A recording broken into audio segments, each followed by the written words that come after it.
Well, good morning, friends. It is a delight and joy to be with you today as a representative of the Source of Income Ad-Hoc Advisory Committee, where we are charged to bring recommendations to Council on rental subsidies, including Housing Choice Voucher Program, the largest source of rental subsidies in our community.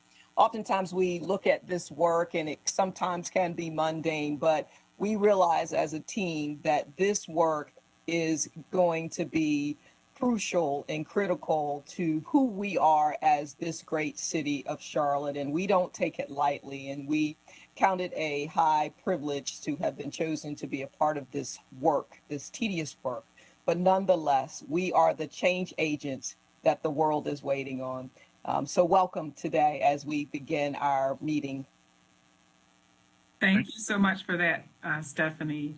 We're going to go ahead and turn to our roll call and start with city council members who may be in attendance.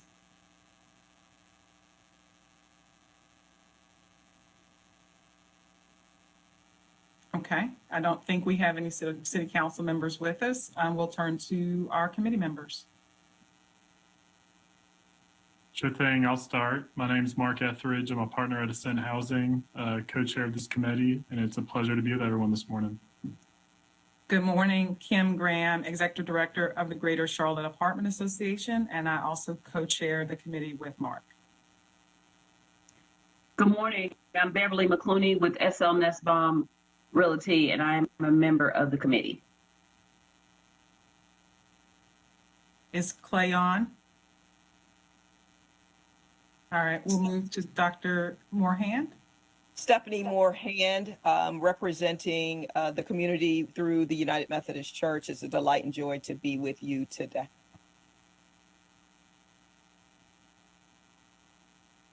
Philip?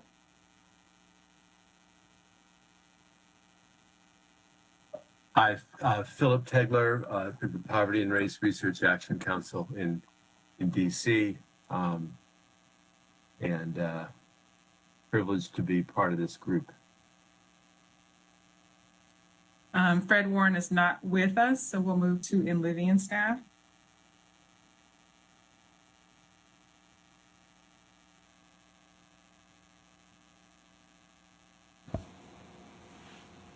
I was on mute. Sorry about that. Good morning, everybody. Full to meet you, President and CEO of Enlivian. Good morning, Kimberly Cole, Executive Vice President for Administrative Operations at Enlivian. And now to our city staff. Hello, Sean Heath from the City Manager's Office. Good morning, Pam Weidman from the city's Housing and Neighborhood Services Department. I'm Anna Schloines in the City Attorney's Office. Is Willie Ratchford with us or any other city staff member? Willie was having trouble joining. He should be joining shortly. I sent him an alternate link. Okay, great. So our agenda is really robust today. We are fortunate to have some guest presenters with us this morning. We will have a presentation on affordable housing financing by Jeff Lawrence with Arcadia, and then we will hear from representatives with NestQuest, an organization out of Houston, Texas that works in the housing choice voucher space. So Isabel Lopez will be here with them, and then we will provide an update on our work groups and then go over next steps, and then we will adjourn. So hopefully this won't be a terribly lengthy meeting, but I believe it will be a very productive meeting. And so with that, I'll turn it over to Mark if he wants to introduce our first guest. Yeah, thank you, Kim. So we're lucky this morning to have Jeff Lawrence with Arcadia on the call with us.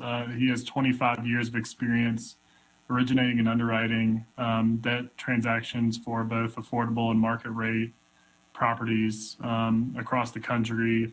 He was formerly a managing director at Walker & Dunlop, and really is a well of knowledge and resources as it pertains to all things financing, particularly any financing considerations that may be held for landlords who choose to participate in the Housing Choice Voucher Program or similar rental subsidy programs. So Jeff is kind enough to join us today from Atlanta. And with that, Jeff, I'll turn it over to you and would love to hear a little bit about your thoughts on the ways of the financing world. Mark, thank you so much for inviting me to participate. And Ms. Hand, thank you so much for that robust and welcome.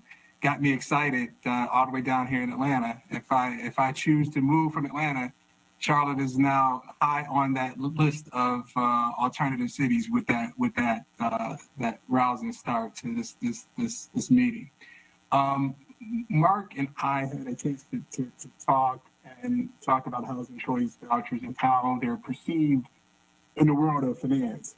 I can tell you with respect to real estate finance, they're viewed no different than any other tenant. We, Fannie Mae, Freddie Mac, all of which are agencies that we partner with to provide debt financing solutions to affordable housing affordable housing providers, but also market rate providers. And when we look at that rent roll and there's a housing choice voucher provided, we don't see an issue with underwriting that income.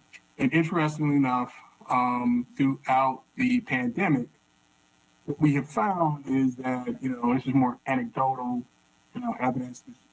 Acadia is one of the largest, multifamily finance companies in the United States. We have over $300+ billion of loans that we service.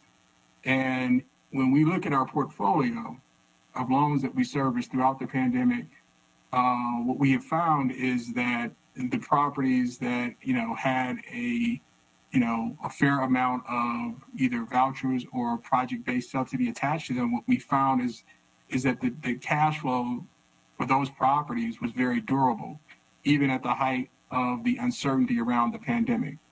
So I think when I talk to landlords, my clients, what they're always trying to figure out is how can they partner with housing authorities to get these vouchers attached to their properties, if at all possible. So I can tell you that, again, from a financing perspective, we don't see detriment, we don't see a problem, and candidly, we don't treat that in our underwriting any differently than anything. Thank you, Jeff. I think that's the synopsis we wanted to hear from someone who has probably participated in what I presume to be probably billions of dollars of transactions over the years, and at a firm that, as you said, I think you said services $300 billion of mortgages on multifamily properties. I'm going to start with my question because I invited you here, so I get to hog that privilege, and then I'll open it up to the rest of our committee members. But we've talked before about sort of the challenges and the opportunities of 2021 and launching this initiative to try to expand the use of housing choice and other rental subsidies to more landlords and more geographic areas of our city. I think the challenge of it is it's a very tight rental market and there's not a lot of vacancy. And because that vacancy is tight, we're seeing precipitous year-over-year rent growth, asking rents really getting high. To a point where they may not be affordable to where payment standards fall for vouchers. At the same time, we know that there has been issues with rent collections that we really haven't seen in the last 10 or 12 years due to the pandemic, which has been well publicized. And so that durability of income or certainty of income may be a stronger selling point today than it was 2 years ago. For folks that have a voucher or rental subsidy as a part of that. So do you think there's an opportunity not only for landlords who are committing to affordability restrictions with a capital A, but to market rate landlords who might own multifamily properties that might entertain, partnering with housing authorities for housing choice vouchers or other subsidies? Do you think there's a selling point for that durability of income in kind of the anecdotal evidence you've seen with your clients? I think that would certainly be. I'll tell you, and I was listening to the introductions of different folks who are on the call, and then, heard some folks that are from the property management side of the business. I certainly think that there is an argument to be made. And I think that there's probably empirical data out there that would suggest that the housing choice voucher tenants performed, at a better collection rate than, market rate tenants during this pandemic. So, one of the things that, is that it gives people the ability to, income, if there's a change in their employment status and, you income recertify or things of that nature that you can do that, again, increases the durability and the sustainability of that cash flow.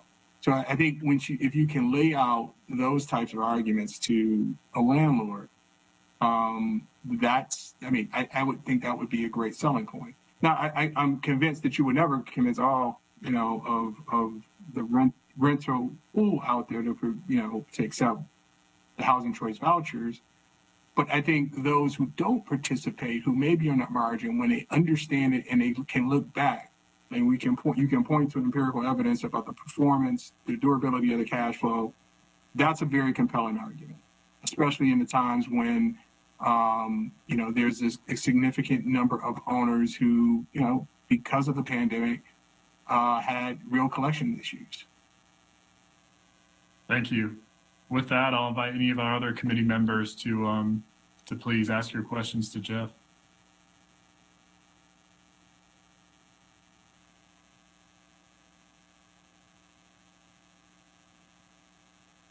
Okay, well, good morning, Jeff. This is Fulton Meacham, President and CEO of Vivian. We have a great relationship with Berkadia, so thank you so much for the deals that you've already done with us. The information you just gave, I think, was extremely important to us in this community. Because I know, Mark and myself and everyone else, we're trying to really address some of the, myths associated with the Housing Choice Voucher Program. And you being in the business and financing these deals really does help us put a perspective on the fact that the Housing Choice Voucher Program, whether it's project-based or Housing Choice Voucher, is a sound financial investment. Just going one more level down the line on underwriting, those kind of things. We've heard certain things in the community about, in some cases, maybe there are maybe different standards associated with insurance premiums. I'm not sure if you would know anything about that as you're in doing deals. Are we seeing in the marketplace where certain insurances are maybe charging higher rates because properties do have housing choice vouchers in those?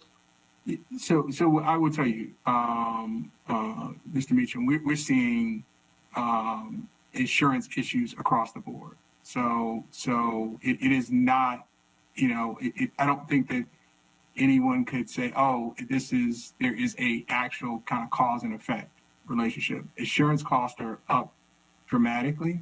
I think, what's at issue oftentimes is, how if there are issues around crime at a particular property, or certain types of coverages that are more difficult to get, or they become more expensive. But insurance costs have been up, across the board, with all of my clients. So it's a real issue, whether they have housing choice, or they're all, market rate. Okay. Thank you for that. From an evaluation standpoint, looking at the cap rates and those kind of things, do you see, because it has, and I'm specifically talking about housing choice voucher, not tenant-based, not per se the project-based, okay? As you look at those, are you seeing, valuations lower because, a market rate property has, let's say, 10 or 12 housing choice vouchers, as long as they're paying the same rent? I mean, that's what you're looking at, and at the end of the day, it's a financial calculation of what the revenue is. Am I right or wrong about that? You are spot on. There is no diminution in value at all associated with vouchers being attached to a property or being tenant based or otherwise. It's just not an issue. What does have an effect is that if we have issues around collections and things of that's what, impairs value. So if you have folks who, for whatever reason, during the pandemic had challenges and they weren't, part of the program, who were delinquent on rent because they lost them, had a change in their employment status, that's when we see those collection issues pop up. And that does have an impairment of value. But one of the best things, would you say one of the best things about the Housing Choice Voucher Program is it's pretty much a guaranteed income? That is, spot on. They pretty much pay by the first, second, third of the month, every month like clockwork. That's it. And that is, like I said, it is it's been interesting historically. People would, the perception, the reality the durability of the cash flows, doing the performance of properties and the performance of those tenants who can access the housing choice vouchers during the pandemic. I mean, it really shows up to how important, this safety net is. Thank you, sir. I have no other questions. Stephanie Moorhand, one question I would just like to drill down just a little bit further, and I know you mentioned some of the pros, so I'd like to at least begin the conversation of trying to help bring those who believe that this is a negative. Could you give us some pros, some specific pros, as well as some specific cons that would not make this a good choice for developers and for managers? Yeah. So Ms. Hand, I'll give you the pros. The pros is the durability of cash flow. Okay. So real estate is it's like any other investment vehicle. People are assessing values based on cash flow. And when I say durability of cash flow, that means that, throughout the ups and downs of the economic ups and downs, those cash flows, are they still sustained? Is the cash still coming in? So clearly this provides a level of durability, and as a backstop. The cons, and I can't really speak to this because I'm not an owner operator, but anecdotally what you hear is, if a particular landlord, because there is a process that they have to, units have to be inspected. It's like that. It has to be more with timing of and getting tenants in a an efficient manner. What I don't hear, okay, is once tenants are in, I don't hear landlords say, "Oh, this is terrible." So I think what really is more the thing that I have heard, and again, I'm not an owner operator. You hear sometimes is it could be a particular housing authority and how they administer the program. That's where we see, people say, it's a little frustrating. I've heard that. That would probably be the con. But I think, a committee like this, that may be something that, as you're thinking about, how you can make this something that gets more landlords, open to the idea of providing housing to voucher holders, understanding the process and making that as efficient and as user-friendly as possible. Now, obviously, the housing authority has to work with the confines of what HUD requires them to do. I mean, I understand there's a level of bureaucracy that's necessary, but what I would say is that is a place where you can decrease that friction. That's an opportunity, because then you can say, hey, this is how we used to do it. Now we've decreased the friction. This is a much smoother process. You're going to get your payments on time. You can get tenants in place quickly and efficiently. I think that's where the magic is. Thank you. And then just a follow-up question. So for developers who are getting loans, I heard you said property is not devalued because of voucher users. Is there anything else that's a negative for a developer who is getting loans that would cause concern? Housing authority is stellar, in place, informative. From your experience, have you experienced anything additional to that? No, and I will say this though. So if there is, let's just say it's a low-income housing tax credit property. Okay, we're and you may have tenants that show up with vouchers there. Because they are tenant-based, we don't underwrite that. We underwrite to a market, rent.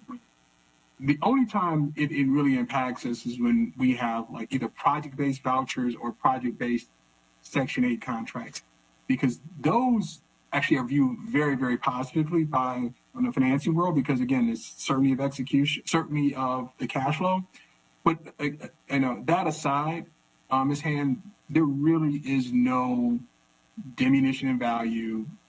Lenders we don't are not assessing that risk. Thank you. You're welcome.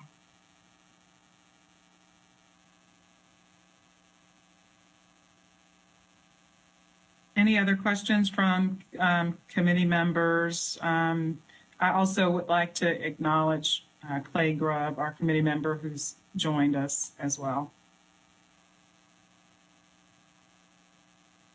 So this is Phil Tegler. I just have a question. When you're doing the underwriting, et cetera, do you and I guess developers in general take into account the fact that the rent caps for the program tend to go up every year and follow the market to some extent? Is that like built in, or do you just kind of underwrite based on the current rent caps that are authorized for a particular year? Sure. So Phil, what usually happens is that we're underwriting to, again, because they're not attached to tenant base, we don't underwrite that. We underwrite to a market rent, or if it's affordable deal, whatever those the income restrictions are. And so we are always looking at what the market is doing, but we're not actually assessing that. So it actually does not, even if 100% of the tenants who showed up who rent a prospective property that's underdeveloped, that usually comes after the fact. We're underwriting kind of what how the market is performing today. We don't make any forward-looking assumptions about where the market is headed. We kind of look at space and time, because we know right now, and it's very difficult to assess where the market's going to be in 18 to 24 months when a project is actually delivered, post construction. Does that make sense? Yeah. Thanks. Huh? Philip, I'll just add to that because it's a really good question.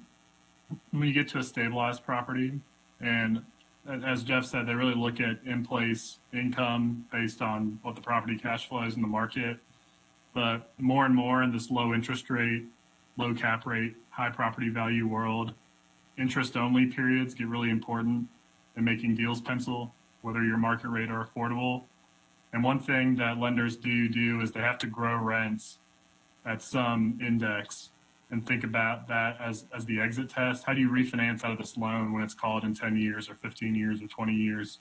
And so if a lender would index the growth rate of, let's say a property had 20% of a concentration of housing choice vouchers differently, if that affected the interest only period, that could make the numbers work and not work. However, if what Jeff is saying, it holds true, which I believe it does because he's the expert, if they're underwriting the same growth rate across a market based on whatever assumptions they do in line with other rents, and it has no impact, then that is a really important piece, because I'll say those interest-only durations on loans really reduce the cost of capital and make more deals pencil in these times that we're in right now than they do in times when we used to buy multifamily deals at 7% cap rate. So I think it is important to understand that, and I'm glad you asked the question.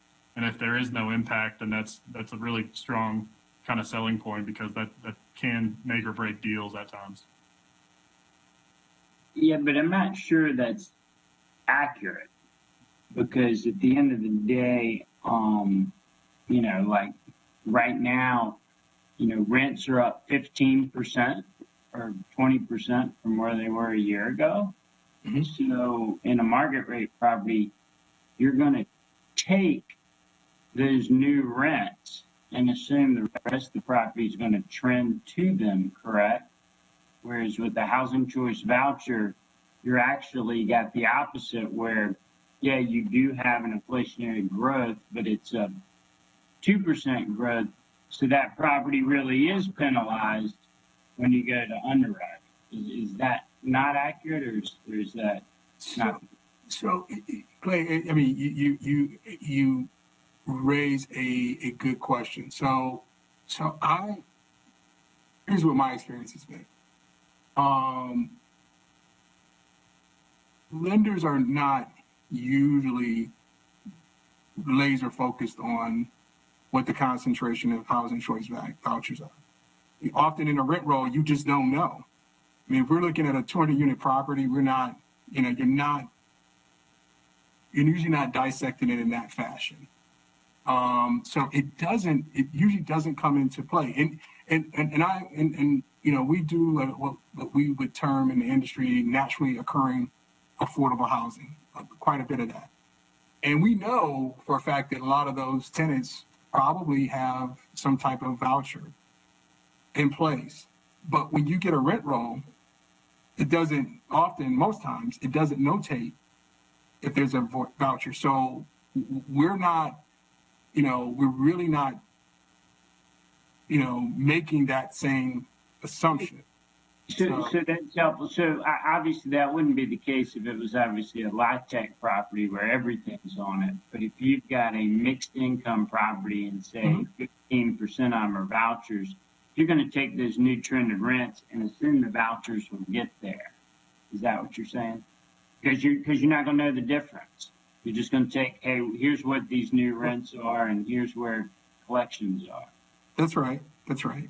Because you really, because you don't know what. So it's like anything else. So so Mark, brought up a good point about, what we're doing on our initial underwriting. We underwrite to actual cash flow. All right. On an acquisition, we will take on the expense side. We actually will look at budgets. Okay. So how is the property? Prospective owner is saying, hey, I can lower payroll costs and I'm going to lower R&M costs because I'm putting in, $10,000 a door in rehab. Those are things that factor into, and we play around with those numbers, right? So it's not just rent growth that comes into when we're trending those rents over a 10-year period. If it's a 10-year hold, when we're trying to figure out how much IO we can get. Also, it's a function of what's the going in debt service coverage. So if you got a tremendous amount of debt service coverage going in to a deal, just based on in-place cash flow, you're much more likely to get a longer interest-only period from Fannie Mae or Freddie Mac.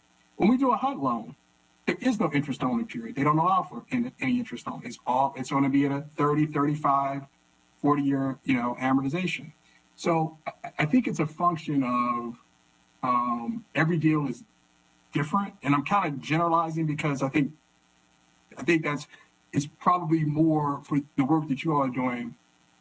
We can obviously there's always going to be some specific property that you look at and you're going to say, hey, we need to tweak our underwriting here. We got to think about this a little differently. But when you think about these on a broader sense, I don't see where lenders are focused on the housing choice vouchers. So no, that was helpful. And I mean, one obviously, I don't know, it's a flaw in the system or certainly an argument is that, in reality, if your rents are below market, you technically have a much safer loan on that property because obviously if somebody goes bankrupt, you probably get somebody to pay more in. Whereas, if your rents are the leading in the market, you've got a lot more risk when the downturn happens. But y'all don't give credit to that. You don't do a comparison to where they are to market average, do you? You just focus on those collections. So we do compare. So, I'll give you a case in point. So, we're currently have a deal that we're working on, and it's different than what we're talking about because it's got project-based subsidy attached to it. But the rents are 10% above market. Actually more like, I think they're probably even closer to 15% above market. We're underwriting to market. We're not giving them any credit for that rent that's over market. We're always going to underwrite to market for a comparable, product. So even if So you give credit if you're the other way, if they're below market? No, but I think it makes it to your point, I think it makes it a safer loan. But you will penalize those that are above market. Got it. Yeah, we will. Yes, we will penalize it, and then we won't underwrite all of that income. But on properties that are below market, what happens is, so Clay, it's the story of every deal that's being transacted right now. Every broker is telling, the buyers that these rents are below market, and if you do these improvements, you can squeeze another $50 to $100 per door out. That's the story, right? So, but we kind of focus on where we are now, and then, and I'm going to contradict myself.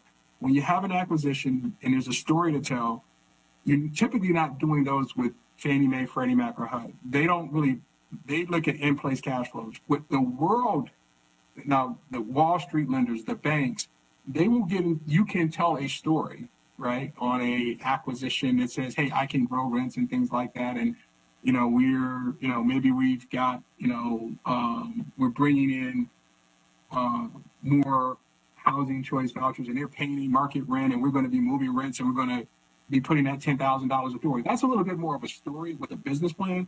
And that's financed with, through bridge lenders, Wall Street dollars, banks. That's different than kind of the permanent loan solutions that encompass most of the market. Does that make sense? Yeah, no, I appreciate it. Okay. So, Jeff, I think we have to move on. So I hope that was the conclusion of our questions. And a great discussion. Obviously, there's a lot of nuance to it. I think the safe thing that we heard today was, especially as it pertains to agency products, especially as it pertains to looking at in-place cash flow and the way that permanent style lenders evaluate properties, really don't have any impacts as it pertains to a landlord's decision to either inherit or to grow participation in housing choice vouchers, which is a good thing. Obviously, we know market dynamics can differ, but from a pure lender underwriting perspective, it's almost not acknowledged, which in a way is a way of saying it has no impact. And certainly that there may be a story to tell, especially on properties that may have suffered collections or on certain property classes or tiers or what have you, where collections have been more of an issue the last 18 months. There's probably a positive story to tell about that durability of cash flow. So I think that was a good message for us to hear. Certainly, we're reminded through Clay and others about there is a big world out there, and with the rest of the market, I think it has been publicized that Charlotte saw 16% rent growth in the last year, where we know payment standards can't keep up with that. But we're always trying to find the creases of where the selling points are to try to market and expand the use of these sorts of tools. So thank you for your time. We very much appreciate it, and hope to have you up in Charlotte here soon. Well, Mark, thank you all, and best of luck with the work that you all are doing. It's important work, and it's much needed in these times. So, wish you all Godspeed and good luck with this. Thank you. Thank you so much. Thank you. Have a good day, everyone. Thank you. Thanks, Jeff. With that, I'm going to turn it over to Kim, and if she could introduce our friends from NestQuest, we'll move to that section of the meeting. Thank you, Mark. I'm going to be brief in my introduction of NestQuest because I definitely want to make sure that the committee and those watching hear from them, and we have enough time for Q&A with them. And at the end of 2019, when the source of income issue began to get some traction in our region, we at the Greater Charlotte Apartment Association began looking for some solutions to what we understood were the perennial issues that landlords and rental housing providers had expressed with the Housing Choice Voucher Program. And in our research, we landed upon this, I guess, a little known nonprofit in Houston that had been created to help address landlord issues, as well as some of the issues that were expressed by the local public housing authority there in Houston. And so we reached out to them and had some discussions with them about their business model, about their funding, and about their origin story.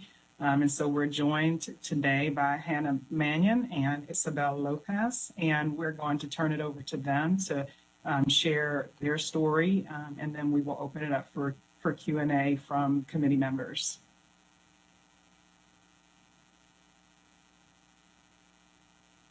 We have a presentation that we need to pull up. I just want to make sure, can everybody hear me? Okay. Yeah, thank you.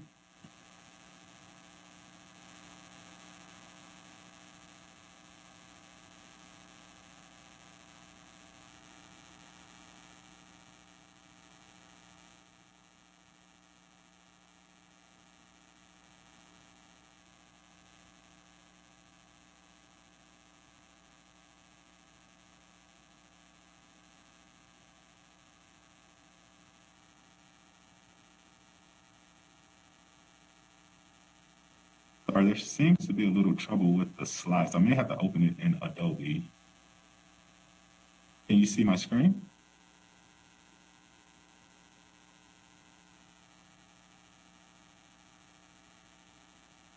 Can everyone see the screen?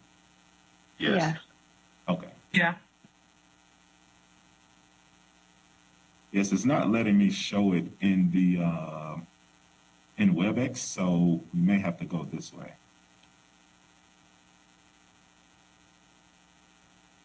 Okay. So, good morning, everybody. My name is Isabel Lopez. I am a director for NestQuest Houston. You can go on to the next slide or scroll down. And I'm not sure if it's just me, but I can't hear as well. I've turned up my volume a little bit. Let's see if I can switch. And what about now? Better? Okay. Much better, thanks. Okay. So the mission of NestQuest Houston is to change the future of Houston's children by providing families who receive the Housing Choice Voucher with access to great homes and exceptional schools. Next slide.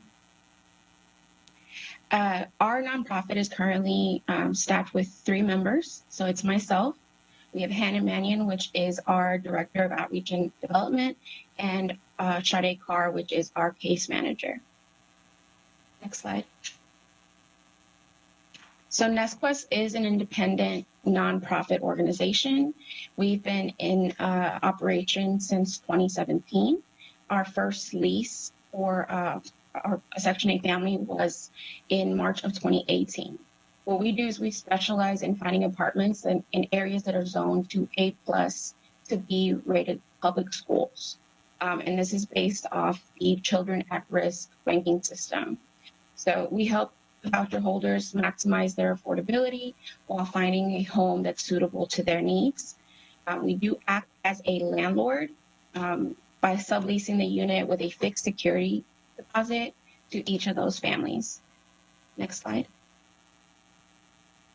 Since our first lease in March of 2018, we have leased over 65 families. They have come through our program, most of which are still on our program. The average size of our families is about 3 or 4 members. We do have an 84% renewal rate. So that's across all the families on the program. The number of families that we've leased, that's resulted in well over 200 students that have transferred from low-ranked schools to high-ranked schools. And we do have a 100% graduation rate, as well as the average age of a student on our program is 12 years old. Harold, do you want me to wait or? Oh, okay. Yeah, just 1 second. I got a different version, so here we go. Perfect. Okay, you can move on to the next slide.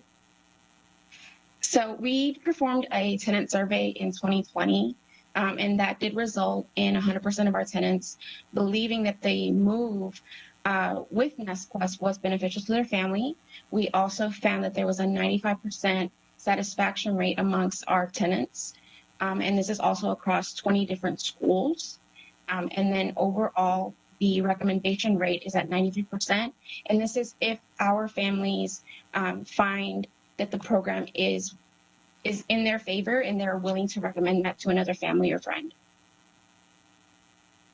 This also includes current participants as well as previous tenants who have moved off our program.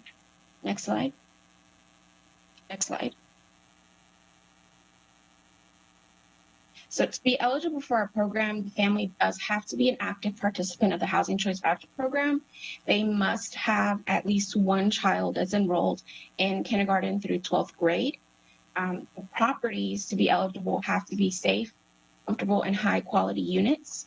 They do have to be within the jurisdiction of the local housing authority, which is the Houston Housing Authority. They must also be zoned to an A+ to be ranked public school, and the price for the unit has to be within the voucher affordability amount. Next slide. For the process, and again, I want to make sure that these timeframes are all estimated, but the process begins with the family basically showing interest. So they perform an eligibility questionnaire. We determine if they qualify for the program, collect documentation, and then we move them forward to the next step, which is where we actually compile a reference list. So a referral of complexes that meet the family needs. The family will then move to the stage of actually visiting these properties, touring. Again, there's one thing I want to add is that there is no mention of the voucher during this process of them touring the properties. During week 4 and 5, this is where the family has made a decision that they want to go ahead and move with the process. They've been approved for the unit, and we will go out and do an inspection of the home.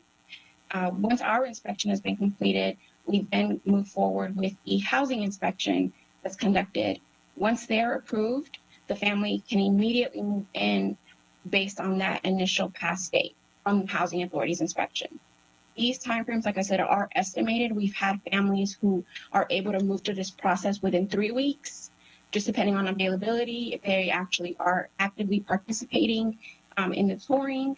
And then, of course, if there's other delays, we have families who may take longer than 6 to 7 weeks. But again, it's very heavily dependent on the participation of that household member.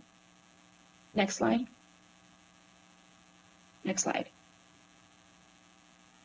So part of our obligation is to act as the landlord to the tenant. We are also the leaseholder for the property. So this allows us to basically give a unit or give availability of a unit to a voucher holder without the property actually accepting vouchers. This does simplify the process for the families. We also provide access to an expanding group of properties that will disregard income requirements, credit score requirements, and any financially related eviction history. We do work very closely with the Houston Housing Authority, and this allows us to move the process along much quicker and much easier. We also provide resources and guidance to the families with education, childcare, financial assistance. So they're all receiving wraparound services once they've leased the home. Next slide. Our tenant obligations. So tenants on our program are still required to pay a security deposit. They are also required to pay their application and admin fees to the property if there is any. They are, again, obligated to pay the rent portion that's determined by the housing authority. They provide their own utilities that are not provided through the property, which in most cases is the electricity. And then any appliances that are not provided by the owner. Typically with apartments here in Houston, they do provide the fridge, the stove. Tenants have the option to add, an additional washer and dryer, which is typically the only other ask that we have from families. They are required to maintain renter's insurance through the entire term of the lease and any renewals. We also perform quarterly check-ins. Now, the quarterly check-in does require us to come out and do a physical inspection of the unit to ensure that if at any moment the housing authority decides that they want to go out and check the unit to make sure that it's still in compliance, that unit will pass without any issues. And then we are also requiring that all children are enrolled in the schools that we are recommending. Next slide. For the property cannot currently accept housing choice vouchers. We also ask that they continue their own obligations in maintaining the unit throughout the term of the lease. We ask that they disregard and override any history of financial evictions, low credit score, or income requirements when they screen our applicants. And then they are able to deny our clients for any behavioral evictions or any failed criminal background checks. These are the two items. We don't do our own internal criminal background checks. So the property will use their standard process for that type of screening. And then the property must also pass our inspection to guarantee that the housing inspection will also pass. Next slide. Next slide.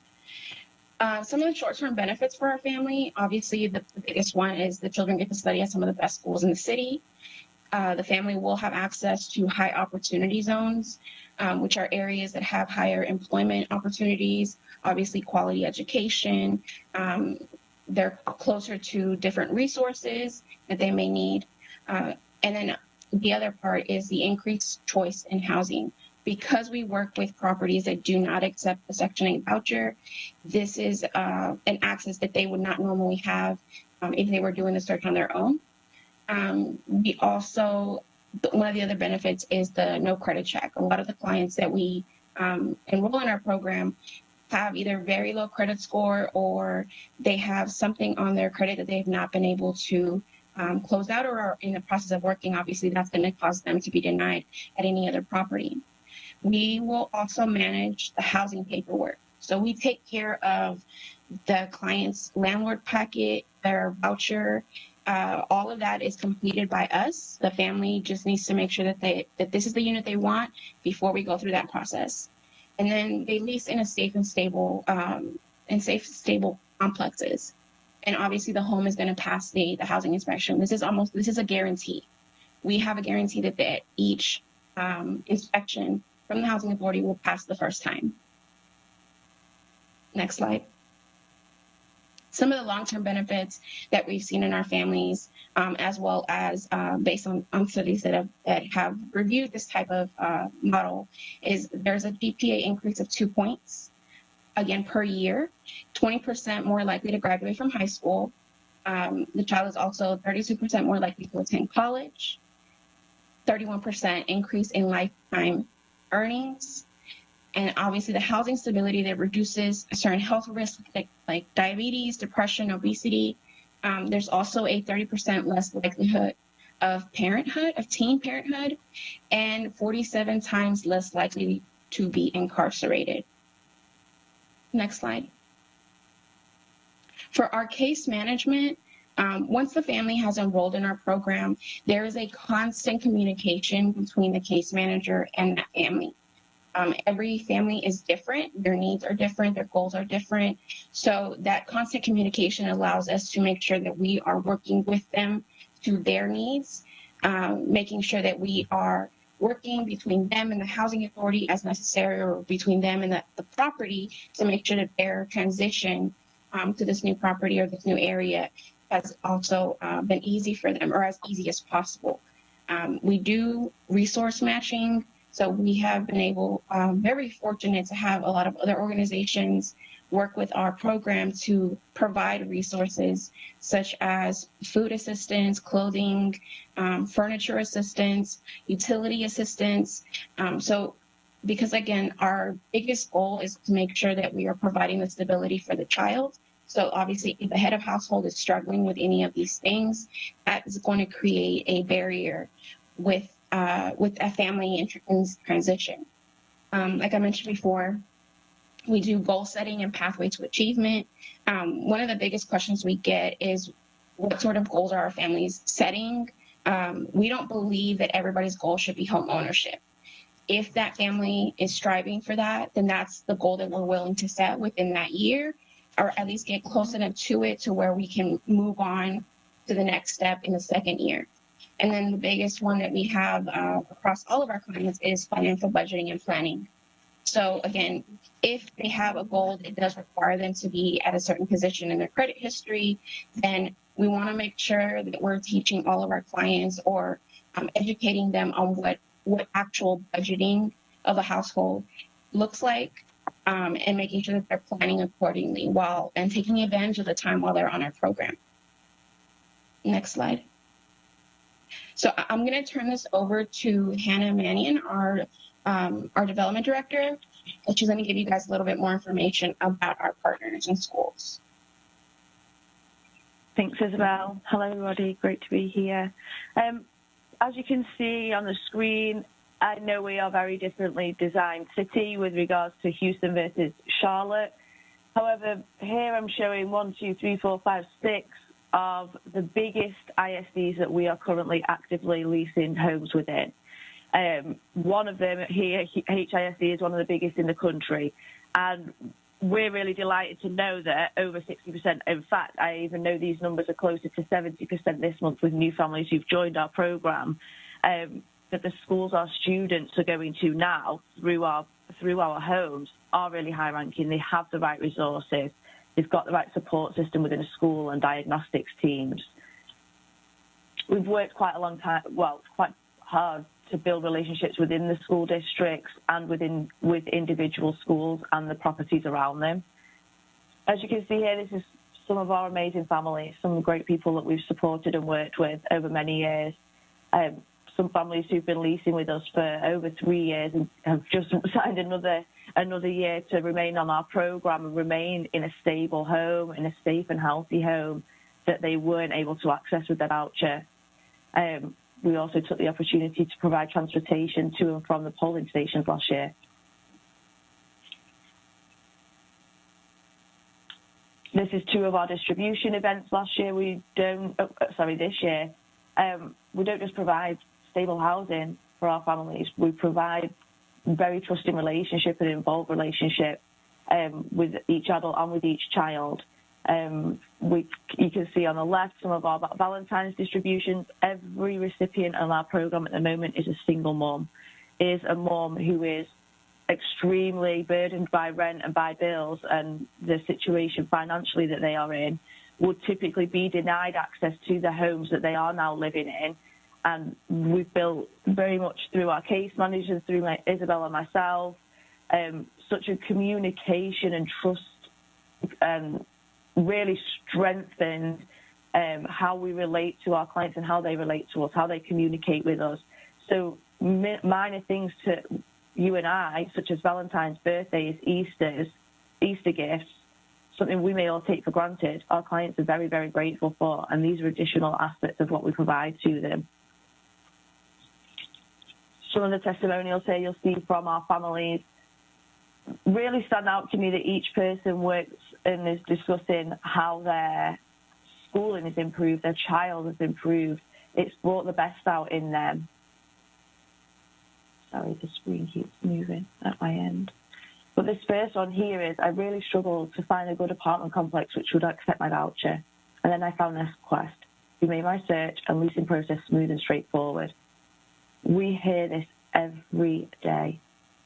From every applicant that joins our program, we do see this, that many families can't find a landlord, and landlords that they do find don't want to accept that voucher, do not want to deal with the additional paperwork, don't want to deal with inspections.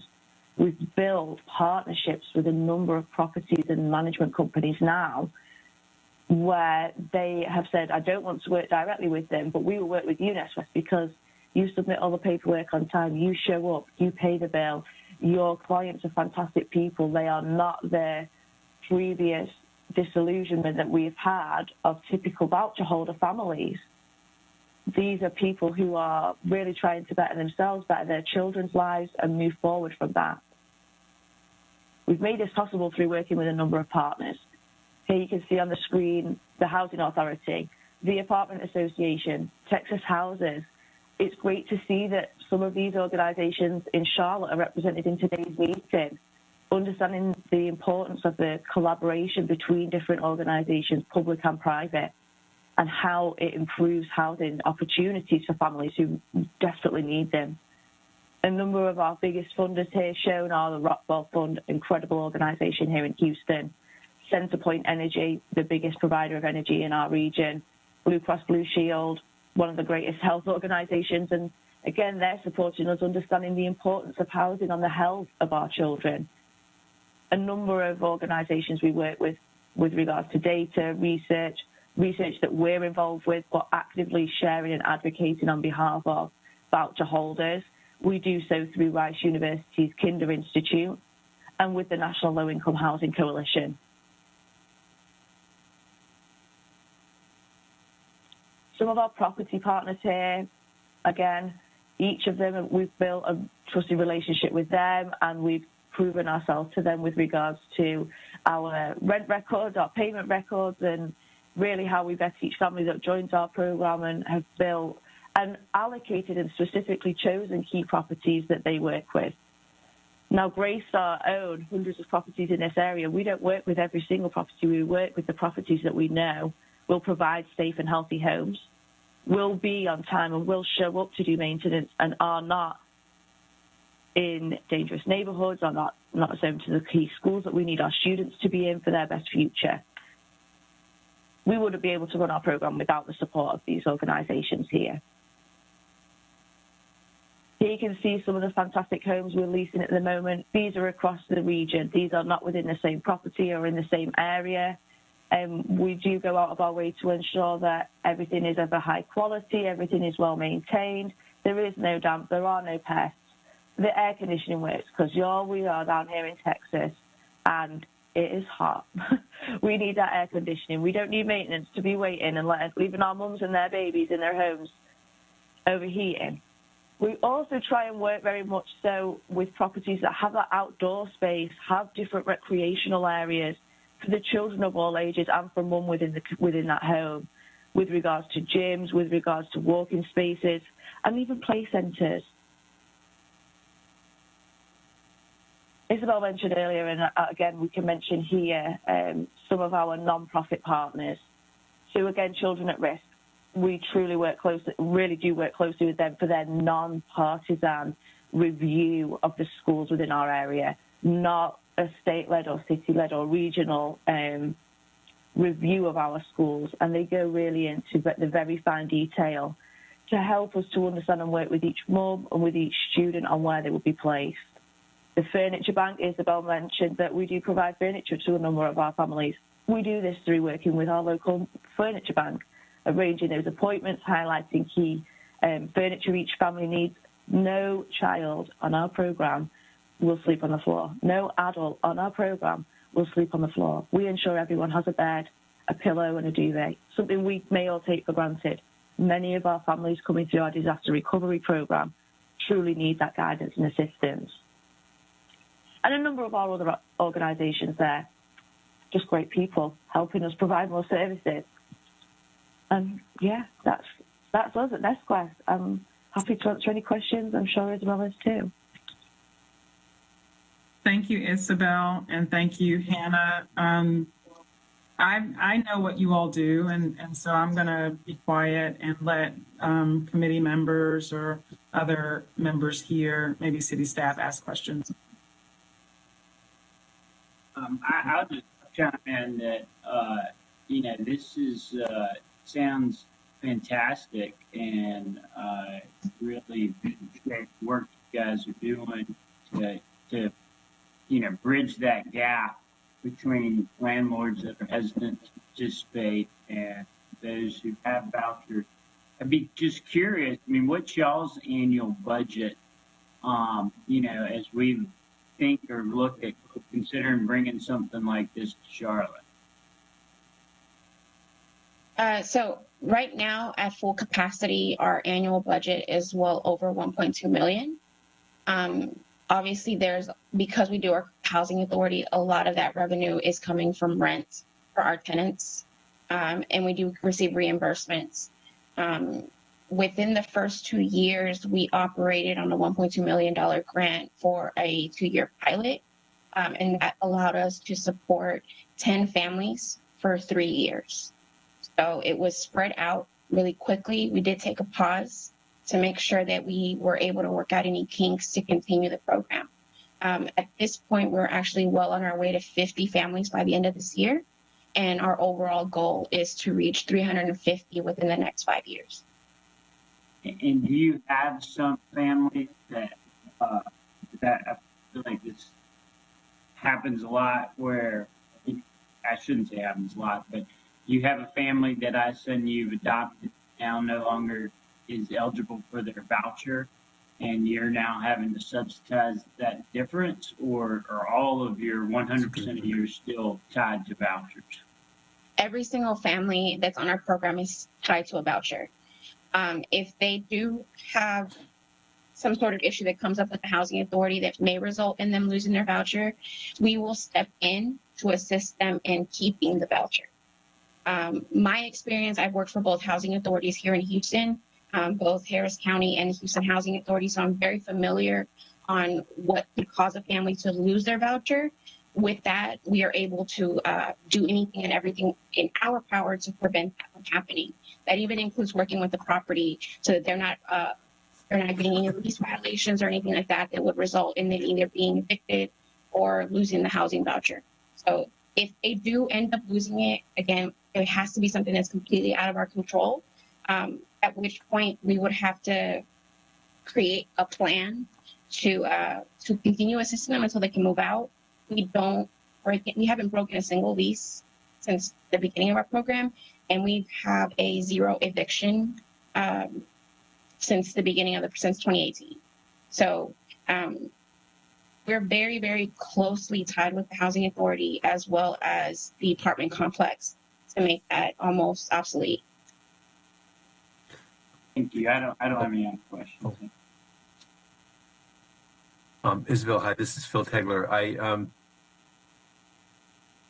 When you approach, and you may have covered this earlier, but when you approach a large apartment complex, how many units do you generally try to lease in a group, and for how many years?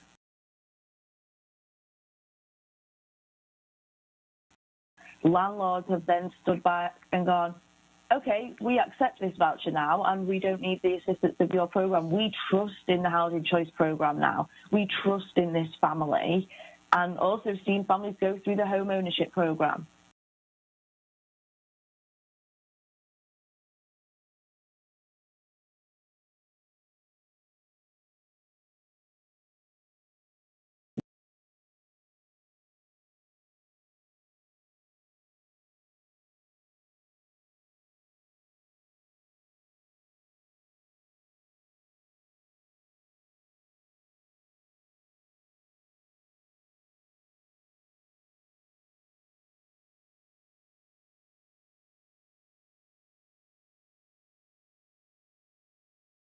Challenges. I'll take the first one and then I'll hand it over to Hannah. When we started the initial 2-year pilot, we were basically doing cold calling. We were calling properties going through the regular process of a regular person without a voucher. When we would send a family to the property, we would also ask them not to mention the voucher. We want our families to be treated just as equal as anyone else that doesn't have any restrictions to their income.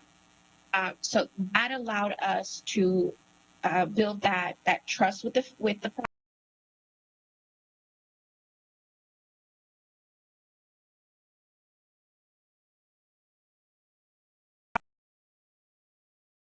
program.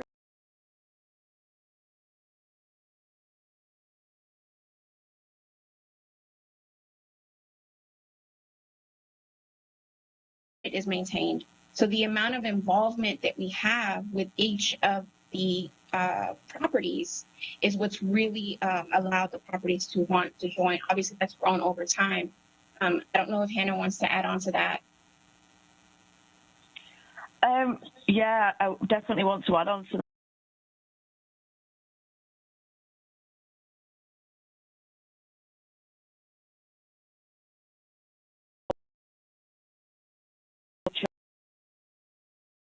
Are and stepping back here, we've been able to map out those key areas, and it is very clear the segregation, income segregation between the schools as to where those are.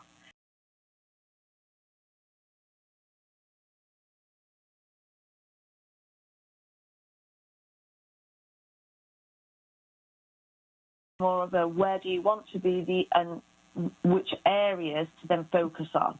So I work very closely with the property management across the board regionally, and then directly with the property. Now, work with your program. No, I don't want a voucher holder. No, I don't want to let those families into my community. This is a high rise in the medical district. We don't want people who get vouchers here. And it's disgraceful and it's legal to happen here in Texas. It's very unfortunate that the regulation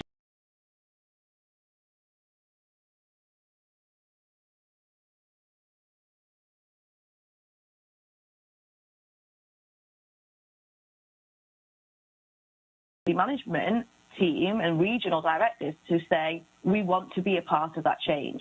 We see the difference and the impact of housing on children, and we see the difference within our communities when it is diverse.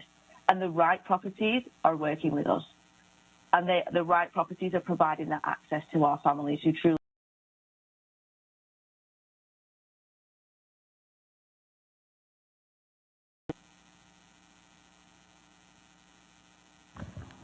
This is Pam from the city.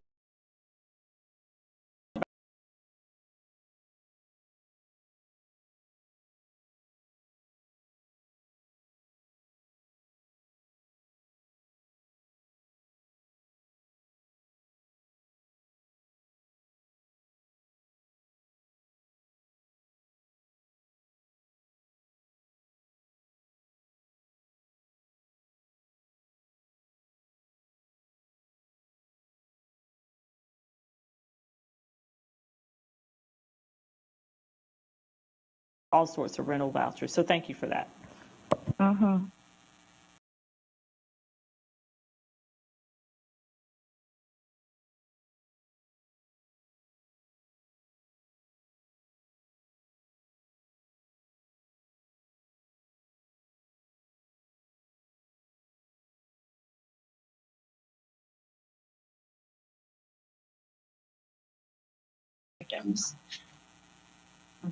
Thank you. So just continue that conversation. I apologize. I heard you have a strategy over the next 5 years to get to 350 participants.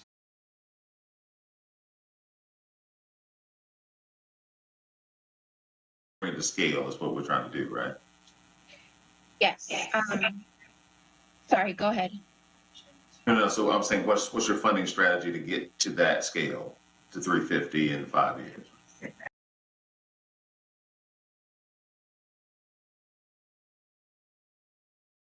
Working on expanding our outreach for fundraising through Harris County, through the county, that will allow us to receive additional funding from them. Former director for the Housing and Development Program here in Houston, which had a lot of support for fair housing issues that the city was facing. So there is a tremendous amount of support from the city and going forward with the county. So that's going to allow us to continue operating the program. We've also, through our partnership with Housing Authority, they have also set aside a certain amount of funding that will secure the rent on most of the units that we have, actually more than most of our units that we have, so that we can continue utilizing other funds to operate the program and not necessarily have to pay out from there. So and then obviously Hannah's position has been brought in to increase fundraising efforts throughout this year, actually since last year as well. Okay. And the housing authorities, you're saying securing the funding for the specific housing, the subsidies, right? Yeah, they've set aside a certain amount.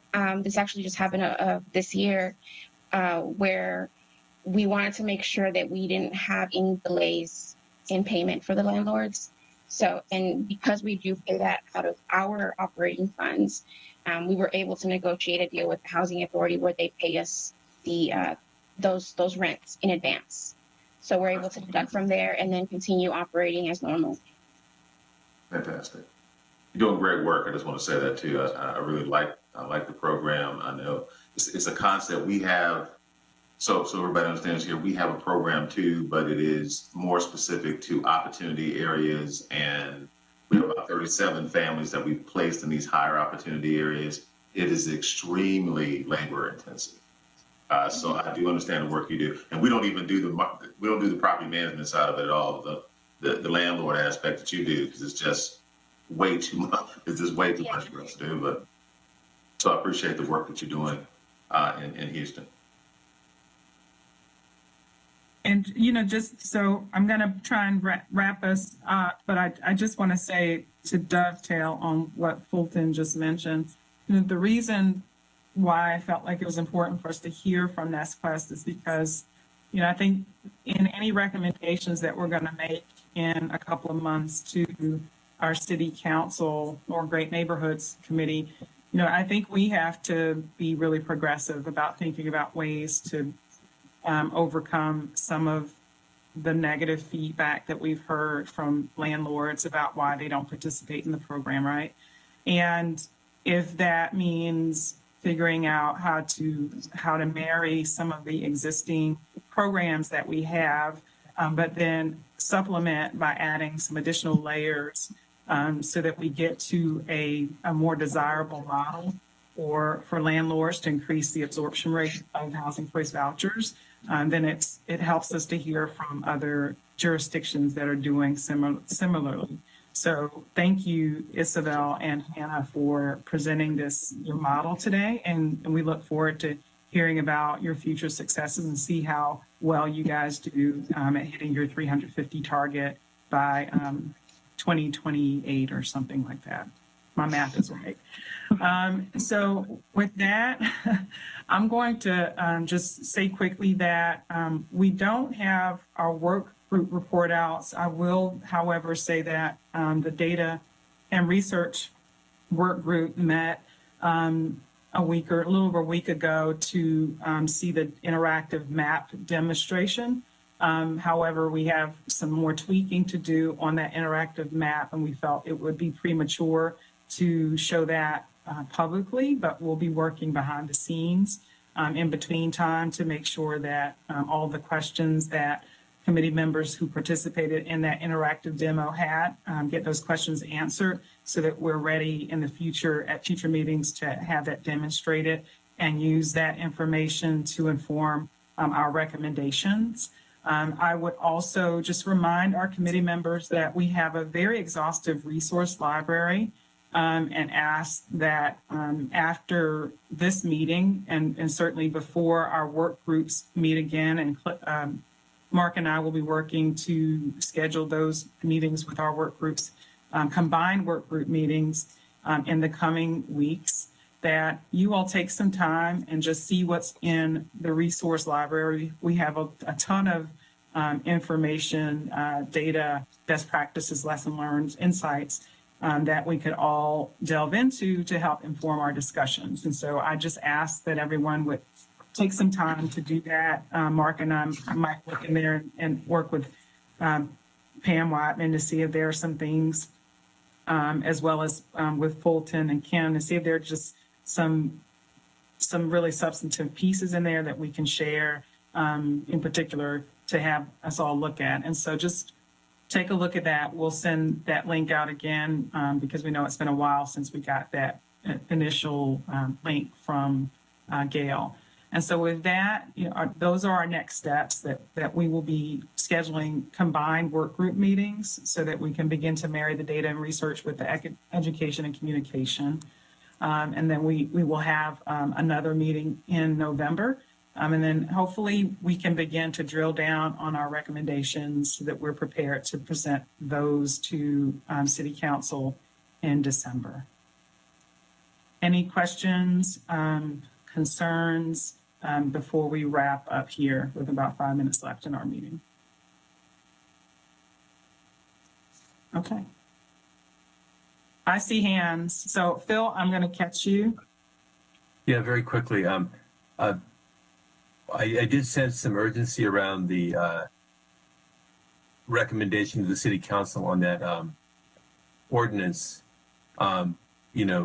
attaching a non-discrimination requirement to city funding. And is there a deadline for that we should be aware of in terms of when we need to get a recommendation to the council? Since we didn't talk about that today, I just was wondering if there's a time situation going on there. I'm going to turn to Pam Yeah. for that one. So, Phil, we are still working with our economic development colleagues on that. I think you all received some information on TIFs that was requested. So I do not have a concrete deadline about when that will go to City Council at this point, but just know that we are still working on it. We heard your comment, and we will keep you all informed as that progresses to the City Council for their review and approval.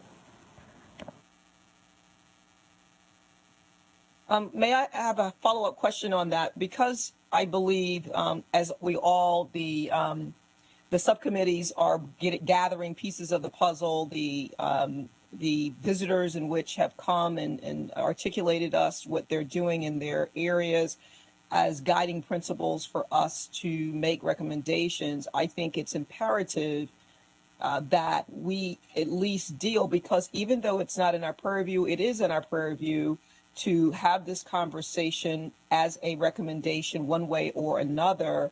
And so it is, in my opinion, is somewhat paramount because of potentially the discriminatory implications that it could have.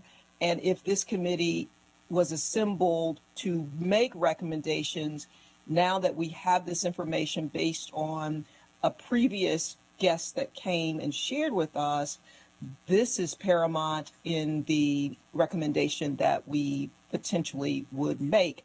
So how would you advise us, particularly now that we have this information on the tax increment grant financing and rezoning request, because clearly in this documentation and the email that went back and forth, which was great conversation, how are we to then, what would your recommendation be to us to deal with this, since it is information that we've received? Yeah, that's a great question, Dr. Hand. And what I would say is, as you all are, so we're end of October now, our next meeting is November, and then you all are scheduled to make recommendations to the City Council in December. And so as you all are merging and finalizing your recommendations, let us know if you have additional questions about what the information that you already have. And then I would say there is nothing that precludes you from, going ahead, and if you desire to include that into one of your recommendations, go ahead and do that. I'm not necessarily sure we need to have another full-blown discussion. I don't think there would be any new information to come forward. So based on what you have, by way of what's been sent to you, what's in the resource box, and what you heard from our guest speaker, feel free to go ahead and make a recommendation. I do have one question. Thank you for that information, and definitely will move forward with that. The only question I have is, I always like to understand the rationale as to why the crafter of this document actually put that in there. I'm sure there's back information as to why they put it in there, as we then are more informed as to the why, so that we can make a very succinct recommendation. Right. And Dr. Moore, I think so this might be a better conversation to have offline, so that I can make sure I'm answering it correctly. But what I think you are alluding to is so we sent you information on all of the TIFs that had been done. Of those TIFs that had been done, which ones included affordable housing? I believe, if memory serves me correctly, when we had the conversation, there was some outstanding issue. There was an outstanding issue on whether or not it should be a requirement for TIGs that had any type of housing component.